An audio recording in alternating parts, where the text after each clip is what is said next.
Welcome to tax master class. आप देख रहे हैं पार्ट 6 एक स्पेशल टैक्स मास्टर क्लास के। मैं हूं एडवोकेट एंथनी विलियम्स और हम पहुंचे हैं इस वक्त टैक्स क्रेडिट्स के सेक्शन पे जो न्यूली ऐड हुए। और ये ऐड हुए थे 24 मार्च 2001 को 2021 को 2021 को। लेकिन ये जो फेडरल बजट आया है जून में, उन्होंने ये जो अमेंडमेंट्स आई थी ड्यूरिंग द ईयर उनको फाइनेंस एक्ट का हिस्सा बनाया, जो बहुत अच्छा किया है ताकि कोई भी कन्फ्यूजन ना रहे। अब इस तरह है कि पिछले 15 से 20 सालों से आईटी फ्रीलांसर्स और पिछले 3-4 सालों से स्टार्टअप्स, ये लोग टैक्स एग्जेम्प्ट थे। और इनकी टैक्स एग्जेम्पशन की वजह ये थी कि गवर्नमेंट इनको प्रमोट करना चाहती। अब ये है कि इन पे अभी भी टैक्स लगा नहीं है, लेकिन इनकी जो टैक्सेबल इनकम है, टैक्स है, उसको कैलकुलेट करने का तरीका चेंज हुआ है। हमारे प्रीवियस वीडियो भी है, दोबारा भी वही बात मैं करूँगा। और जो इंटरेस्टिंग बात ये है कि अगर आप ये सारे पार्ट्स देख रहे हैं, अभी हम पार्ट 6 पे हैं, तो प्रीवियस 5 पार्ट्स अगर आपने देखें तो हम सेक्शन 1 से स्टार्ट हो रहे हैं। जो भी टेक्स्ट रेड में है इस वीडियो में, तो सारा का सारा टेक्स्ट शुरू में रेड में ही आ रहा है, लेकिन ब्लैक वाला वो है जो पहले भी कानून था, रेड वो है जो ऐड हुआ है या चेंज हुआ है।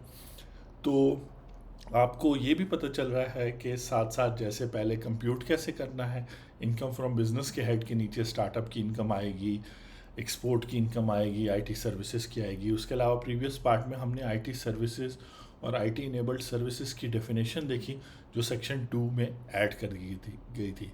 Clause 133 of part 1 of second schedule अभी भी एग्जिस्ट करता है जो एग्जेम्पशन देता है, लेकिन उस एग्जेम्पशन को क्लेम करने के लिए वो कह रहे हैं कि फॉलोइंग पर्सन, ये जो पर्सन है ए बी सी जो है, इन लोगों को और इनकी इनकम को टैक्स क्रेडिट मिलेगा 100%। तो ये चूँकि प्रीवियस वीडियो में हम मुख्तलिफ टैक्स क्रेडिट्स की बात कर रहे थे, जैसे आप हेल्थ इंश्योरेंस ले रहे थे तो कुछ पोर्शन आपका टैक्स कम हो रहा था। यहाँ पे जितना भी टैक्स आएगा, चाहे 80,000 आए या 8 लाख आए, वो सब जो है वो टैक्स क्रेडिट मिल जाएगा। और under any provision of this ordinance including minimum alternative to the extent of fulfilling this conditions. तो अब इस बात को गौर से समझें। जो पर्सन इंगेज हैं कोल माइनिंग प्रोजेक्ट्स में सिंध में, supplying coal exclusively to power generation projects, तो एक तो पहले ये लोग हो गए और इनकी इनकम अगर यहाँ बात हो रही है इनके बिजनेस इनकम की, अगर साइड पे इनको कोई और इनकम आती है उसकी बात नहीं हो रही। इसी तरह स्टार्टअप्स जिनको क्लॉज 62A में ऑफ सेक्शन 2 हमने देखा था, वो टैक्स ईयर में स्टार्टअप और जो पाकिस्तान सॉफ्टवेयर के साथ सॉफ्टवेयर एक्सपोर्ट बोर्ड के साथ रजिस्टर्ड हैं और नेक्स्ट 2 ईयर्स तक उनको भी टैक्स क्रेडिट मिलेगा जिस साल स्टार्ट होंगे। इसी तरह जो लोग इनकम कमा रहे हैं कंप्यूटर सॉफ्टवेयर की एक्सपोर्ट से, आईटी सर्विसेज की एक्सपोर्ट से और आईटी इनेबल्ड सर्विसेज की एक्सपोर्ट से, और जिनको डिफाइन किया गया है, ये डेफिनेशंस हम देख चुके हैं पार्ट 2 में, ठीक है, up to an period of 2025 तक। तो परेशान होने की बात नहीं है, टैक्स क्रेडिट आपको 30 जून 2025 तक मिलेगा, प्रोवाइडेड दैट, इस ये बात हो रही है इनके लिए जो एक्सपोर्ट करते हैं सॉफ्टवेयर और आईटी से, कि 80% उनकी जो एक्सपोर्ट प्रोसीड्स हैं वो पाकिस्तान में फॉरेन एक्सचेंज से रिमिट हो, बाहर से आए और नॉर्मल बैंकिंग चैनल से आए। तो इस जुमले पर स्टेट बैंक का एक सर्कुलर है, इस पर भी हमने वीडियोस बनाई हैं, आप देख सकते हैं। Good news for IT freelancers के नाम से वो वीडियो है। उसके अलावा आईटी फ्रीलांसर्स के लिए 4 पार्ट की सीरीज शुरू से चलती आई है क्लॉज 133 पे, और फिर मुख्तलिफ वीडियोस हैं, तो आप यूट्यूब चैनल पे देख सकते हैं। वो कहता है कि जी टैक्स क्रेडिट मिलेगा सब सेक्शन 1 वालों को, इन सारे लोगों को, available subject to fulfilment of following. एक तो वो रिटर्न फाइल करके टैक्स क्रेडिट क्लेम करेंगे। अच्छा, टैक्स क्रेडिट का मतलब ये हुआ कि वो अपनी इनकम भी डिक्लेयर करेंगे और अपने बिजनेस एक्सपेंसेस भी डिक्लेयर करेंगे, और जो प्रॉफिट आएगा आयरस में, तो फिर आयरस में मेरे हिसाब से वहीं पे जगह दी होगी कि क्रेडिट भी साथ ही हो जाएगा। साथ में अगर वो ऐसी ट्रांजैक्शंस कर रहे हैं जिस पे विद होल्डिंग टैक्स डिडक्ट करना है, जैसे एम्प्लॉयज़ हैं, गुड्स एंड सर्विसेज हैं, कमीशन पे कर रहे हैं, किसी नॉन रेजिडेंट को पे कर रहे हैं, वैसे तो तकरीबन 75 ऐसी ट्रांजैक्शंस हैं जिन पे विद होल्डिंग होता है, तो अपने कंसल्टेंट से या टैक्स दूसरी टीम से रब्ता करके समझ लें कि आपके लिए कौन कौन सी एप्लीकेबल हैं। और रिटर्न फाइल करना एक कंडीशन होगी, ये सारी कंडीशन पूरी करना ज़रूरी है। विद होल्डिंग टैक्सेस करेंगे और वो विद होल्डिंग एजेंट के तौर पर एक्ट करते हुए वो टैक्स गवर्नमेंट को जमा कराएंगे और क्वार्टरली बेसिस पे with holding income tax statements जमा कराएंगे। और अगर उन्होंने रजिस्टर होना है सेल्स टैक्स में, तो उनको सेल्स टैक्स कानून के मुताबिक भी रजिस्टर होना पड़ेगा। और इधर मैं देख रहा हूँ उन्होंने प्रोविंशियल सेल्स टैक्स भी शामिल कर दिया है। ठीक है, तो बेसिकली अगर आप गुड्स प्रोवाइड करते हैं तब भी, और अगर आप जो है सर्विसेज प्रोवाइड करते हैं तो तब भी आपको प्रोविंसेस के साथ रजिस्टर होना पड़ेगा। ये इंटरेस्टिंग है और ये चीज़ देखनी पड़ेगी, क्योंकि जो स्टार्टअप्स हैं और जो आईटी फ्रीलांसर्स हैं उनका काम जो है वो सर्विस टैक्स के स्कोप में अगर आता है तो तब वो करेंगे। अगर आप ये सारी कंडीशंस पूरी नहीं करेंगे, यानी अब एग्जांपल ले लेते हैं और सिंपल कर लेते हैं। वैसे तो ये 24 मार्च 2021 से एप्लीकेबल है, लेकिन टैक्स ईयर 2021 जो अब कंप्लीट हो चुका है 30 जून 2021, उसकी रिटर्न फाइल करेंगे तो मेजॉरिटी ऑफ द मंथ्स आपकी इनकम एग्जाम्प्ट है। मार्च, अप्रैल, मई और जून की जो है वहाँ पे ये एप्लीकेबल होगा। लेकिन टैक्स ईयर 2022 में कोई शक नहीं है, 1 जुलाई 2021 जहाँ हम खड़े हैं इधर से लेके 30 जून 2022 तक आपने अपने एक्सपेंसेस भी रिकॉर्ड करने हैं, बिजनेस के प्रॉपर डॉक्यूमेंटेशन करनी है, अकाउंटिंग करनी है, विद होल्डिंग करनी है, सेल्स टैक्स रिटर्न्स भी फाइल करनी है। अगर आप रेडीमेड सॉफ्टवेयर वगैरह बना रहे हैं, ये देन अगेन कहूँगा कि मशवरा करने के बाद देखें कि आप गुड्स प्रोवाइड करें या सर्विसेज। हो सकता है आपके हिसाब से आप सर्विस प्रोवाइडर हो एज ए सॉफ्टवेयर डेवलपर या वो, लेकिन टैक्स लॉ के मुताबिक, सेल्स टैक्स लॉ के मुताबिक या सर्विस टैक्स लॉ के मुताबिक आप सर्विस प्रोवाइडर हो। तो ये चीज़ें मशवरा करके ये सारी रिटर्न्स जब आप फाइल करेंगे तब आप क्लेम कर सकेंगे, वरना ये होगा कि आपका जितना भी प्रॉफिट है वो सब जो है आपको उस पर टैक्स जो है देना पड़ जाएगा, चाहे वो 80,000 है वो 8 लाख है। आगे चलते हैं जी। Tax credit for industrial undertaking. Industrial undertaking को डिफाइन किया गया, उसमें टेलीकॉम को भी शामिल किया गया। वो कह रहे हैं कि when making certain eligible capital investments, tax credit दिया जाएगा इन लोगों को नई मशीनरी वगैरह लगाने के over a period of next 2 years.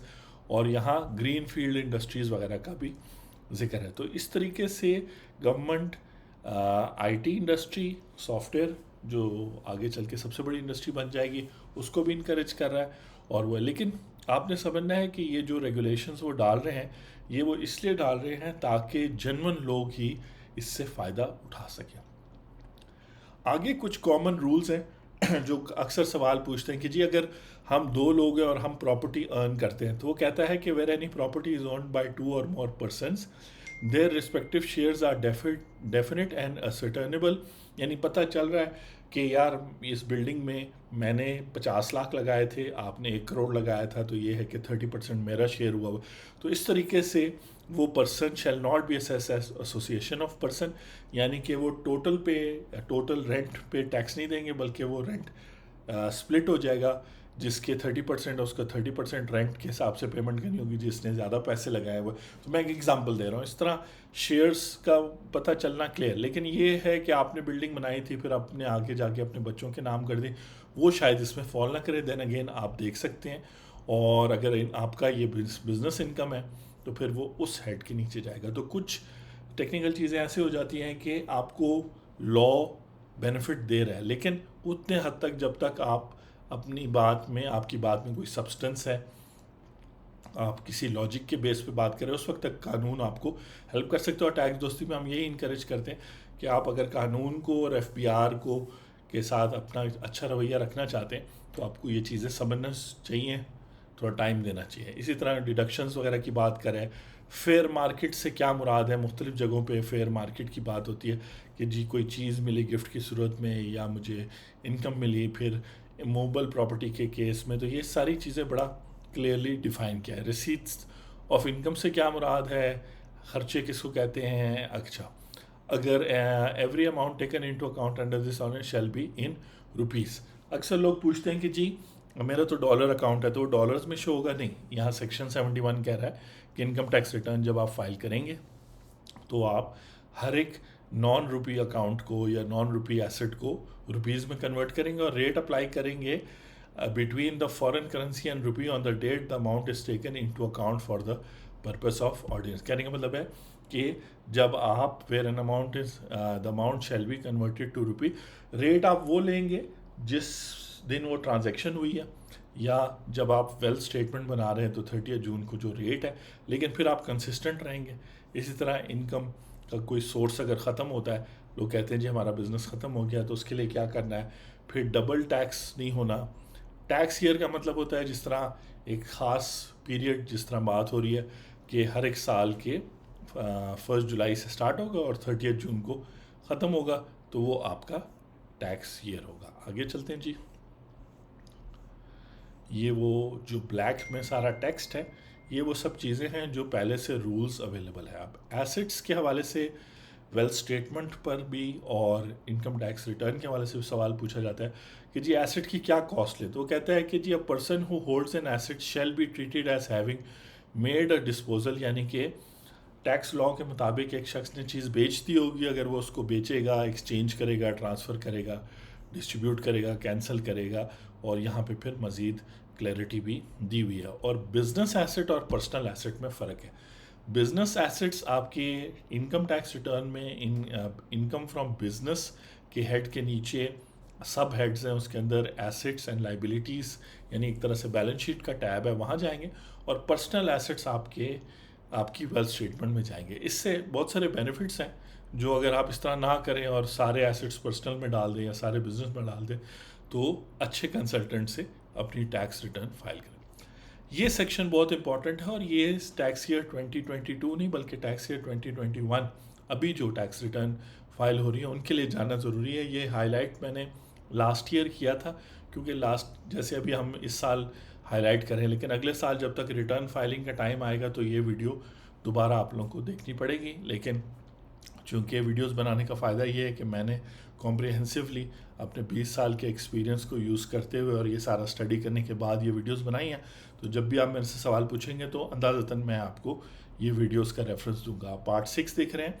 ये देखें कि ये सेक्शन कहता है 75A कि अगर आपने कोई भी एसेट ख़रीदा है, चाहे वो प्रॉपर्टी प्लांट है, गाड़ी है, कोई बॉन्ड है, आपने अगर बैंकिंग चैनल से नहीं ख़रीदा और अगर बात हो रही है इमूवेबल प्रॉपर्टी यानी प्लॉट, प्लाज़ा वगैरह, और 5 मिलियन से ज़्यादा का है, तो फिर आपको जो है ना उसकी कॉस्ट ज़ीरो कंसिडर होगी. और अगर वो एसेट इमूवेबल है, गाड़ी वगैरह है, बॉन्ड है, तो 10 लाख से ज़्यादा. तो सिंपल बात समझें कि अगर आप प्रॉपर्टी ख़रीदने जा रहे हैं और 50 लाख से ज़्यादा उस प्रॉपर्टी की वैल्यू है, तो आप ख़रीद तो सकेंगे क्योंकि आप फाइलर हैं. लेकिन जब आप उस प्रॉपर्टी को बेचेंगे तो आप उस पर कैपिटल गेन इस तरह कैलकुलेट करेंगे. सपोज़ करें आपने 75 लाख की ख़रीदी और 1 करोड़ की बेची, तो आप कहेंगे कि लेकिन आपने कैश पे ट्रांजैक्शन की, बैंकिंग चैनल के थ्रू नहीं की, तो आप कहेंगे कि जी 75 लाख मेरी कीमत ख़रीद थी और 1 करोड़ या 10 मिलियन जो है वो मेरी जो है ना कीमत फ़रोख्त है, तो 25 लाख का मुझे कैपिटल गेन हुआ, उस पर मैं टैक्स पे करूँगा, बशर्ते कि आप प्रॉपर्टी पहले, दूसरे, तीसरे या चौथे साल में बेचें. 5वें साल में बेचेंगे तो कोई टैक्स नहीं. लेकिन टैक्स वाले कहेंगे नहीं, आपने चूँकि कैश पेमेंट की थी या कैश पेमेंट रिसीव की थी, तो आपकी जो वैल्यू है, परचेज प्राइस है, वो हमारे हिसाब से ज़ीरो है. ये कानून कह रहा है. और अगर गाड़ी के केस में 10 लाख से ज़्यादा की गाड़ी आपने ली है, 25 लाख की, और उसको आप 30 लाख की बेचते हैं, तो 5 लाख नहीं बल्कि आपका जो गेन होगा वो पूरा जितने की आपने बेची होगी वो 30 लाख का 30 लाख आपका कैपिटल गेन होगा. और अगर आपने विद इन 4 ईयर्स बेची है तो तब तो आपको उस पर काफ़ी हैवी टैक्स देना पड़ेगा. ये सेक्शन पिछले साल भी लोगों ने इग्नोर किया था. अगर आप देखना चाहते हैं किसी भी कंसल्टेंट के पास जाएं और उन्हें कहें जी मेरी टैक्स रिटर्न फाइल करें, तो ये टॉपिक आप छेड़ सकते हैं. और अगर वो अप टू डेट है इस बात पर कि जो एसेट्स है, आप पूछ सकते हैं कि जी मैं अपने सारे एसेट्स बैंकिंग चैनल से ख़रीदूं या कैश पे भी ले सकता हूं. अगर वो कहे जी कोई मसला नहीं, आप कैश पे भी लें, तो आप समझ जाएं कि वो अप टू डेट कंसल्टेंट नहीं. क्योंकि सारे कंसल्टेंट्स अच्छे होते हैं, लेकिन बेस्ट कंसल्टेंट्स वो होते हैं जो बिल्कुल अप टू डेट हो. और ख़ास तौर पे टैक्स दोस्ती में चूँकि बहुत सारे सवाल आप पूछते हैं हमसे, तो बिल्कुल हम अप टू डेट होते हैं कि आप क्या सोच रहे हैं और आपका क्वेश्चन क्या है, आगे चल के 15 अगस्त के बाद जो है FBR IRIS live show start हो जाएगा, तो उस पर फिर लाइव क्वेश्चंस भी लेंगे, डिस्कशन भी करेंगे कि टैक्स रिटर्न कैसे फाइल करनी है। वैसे टैक्स रिटर्न अवेलेबल है 2021 की। अब जब आप 2021 की रिटर्न फाइल करें और आपने ऐसी मिस्टेक कर ली है, क्योंकि अब तो 30 जून गुजर गया, और आपने प्रॉपर्टी खरीद ली है जो 50 लाख से ज़्यादा की थी, तो अब आपको इसका ख्याल रखना है और इसका कोई ना कोई लीगल हल आपने देखना है। इसी तरह आपने कोई मूवेबल चीज़ ली और 10 लाख से ज़्यादा की लिए और कैश पे लिए, अगर आप उसको डिक्लेयर करेंगे कि जी ये मेरी, आप तो डिक्लेयर वेल्थ स्टेटमेंट में कर देंगे ना, जी ये प्रॉपर्टी मैंने 75 लाख की ली। आपको नहीं पता कि जब वो आप सेल करेंगे, या तो आप सेल उसको कभी भी नहीं करेंगे, लेकिन अगर आप करेंगे या जब ऑडिट में वो टैक्स रिटर्न निकलेगी तो वो आपसे पूछेंगे जी इसके डॉक्यूमेंट्स ले आए, तो आप सेल डीड ले आएंगे, वो कहेंगे जी इसके बैंकिंग डॉक्यूमेंट्स ले आए। जैसे ही आप बैंकिंग डॉक्यूमेंट्स नहीं प्रोवाइड कर सकेंगे, वो इस सारी इनकम, इसको आपकी इनकम कंसिडर करेंगे और आप पे टैक्स लगा देंगे। और ये सेक्शन फिर डिटेल में इस पर बात करता है, और सेक्शन 76 जो है कॉस्ट पे बात करता है। मैं आपसे पार्ट 7 में उस पर बात करूँगा। इस बात पर दोबारा से ध्यान दें कि ये सेक्शन जो है फाइनेंस एक्ट 2019 में आ चुका था। ये देखिए यहाँ 2 लिखा है, ये भी लिखा है 2। ये सेक्शन इंसर्ट हुआ था फाइनेंस एक्ट 2019 में। मैंने उस टाइम आपको जिक्र किया था कि टैक्स ईयर 2020 के लिए भी ये है, और अब 2021 के लिए तो जाहिर बात है उसके लिए भी एप्लीकेबल है। तो अगर आप रूटीन में कैश में परचेजेस कर रहे हैं फिक्स्ड और फाइलर हैं, क्योंकि बगैर फाइलर बने तो आप ये कर नहीं सकते, तो ये बहुत बड़ा प्रॉब्लम आपको आ सकता है। इस पर गौर दें और अपनी पिछले 2020 की भी वेल्थ स्टेटमेंट रिवाइज करें, और 2021 की टैक्स रिटर्न और वेल्थ स्टेटमेंट बनाते हुए ये ज़्यादा मसला वेल्थ स्टेटमेंट में आएगा, तो इस पर गौर दें। आप देख रहे थे टैक्स मास्टर क्लास पार्ट 6। मैं हूं एडवोकेट एंथनी विलियम्स। आपसे पार्ट 7 में मुलाकात होती है। Thank you very much.